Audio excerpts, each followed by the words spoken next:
อ่าสุขสบายดีเนาะพี่น้องเนาะวันนี้มาพบมาพอกับช่องใบลงคนสวนซาแนลคือเก้าเนาะวันนี้เลี้ยงแบะอยู่ในสวนเนาะพี่น้องเนาะเนื่องจากน้ำท่วมเนาะพี่น้องเนาะบ่อนเลี้ยงแบะน้ำท่วมเนาะเลยเลี้ยงแบะบ่ได้เนาะสวนหญ้าเนาะน้ำท่วมหมดพี่น้องน้ำท่วมหมดสวนหญ้าก็เลยเลี้ยงอยู่ในสวนเนาะ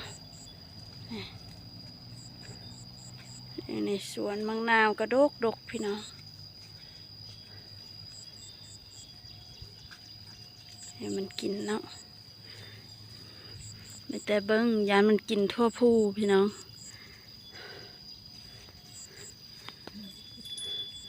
แบกหญ้ากระหลายเนาะนี่หญ้าหวานก็กำลังป้งเนาะมันกินหญ้าหวานเนาะพี่น้องเนาะ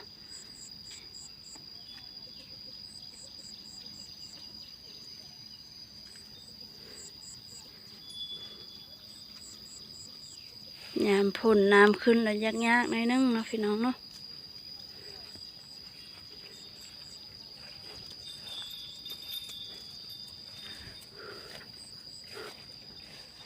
บางนัดก็กำลังเป็นมากพี่น้อง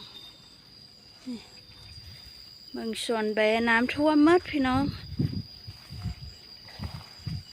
บอกว่าแต่ส่วนแบเนาะส่วนผสมประสานของลุงสี่ก็น้ำท่วมหมด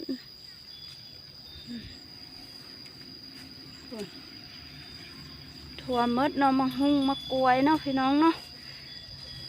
แล้วก็มากันพร้าวเบี้ยมะพร้าว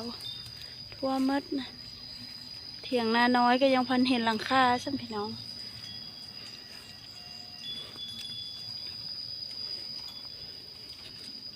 นี่ก็เลยเลี้ยงแบะอยู่นี่พี่น้อง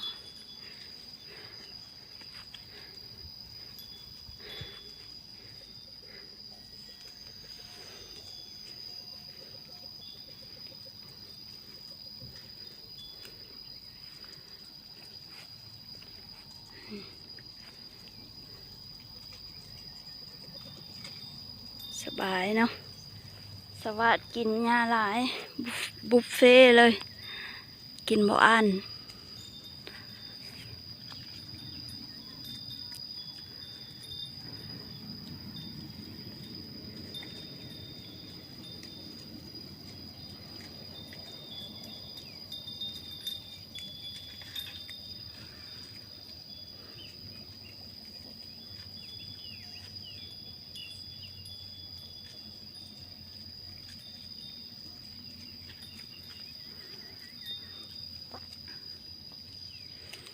ขอใกล้กระท่วมพี่น้องย้ายใกล้ตะพึดตะพือ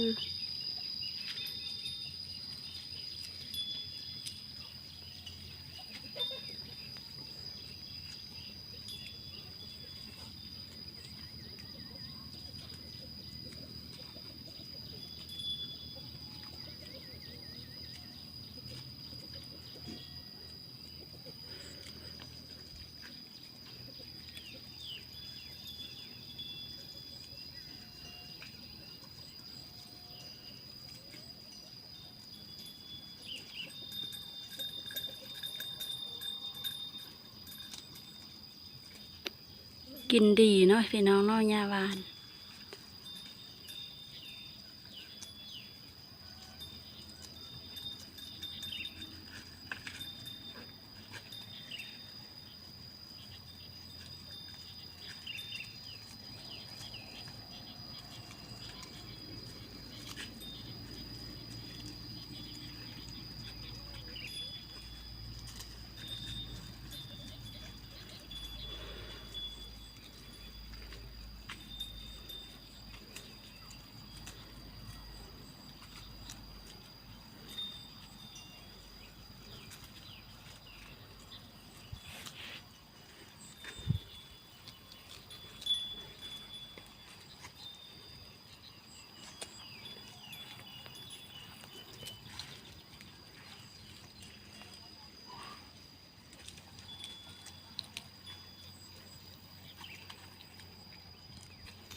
เอาคลิปนี้ก็จบเพียงเท่านี้พี่น้อง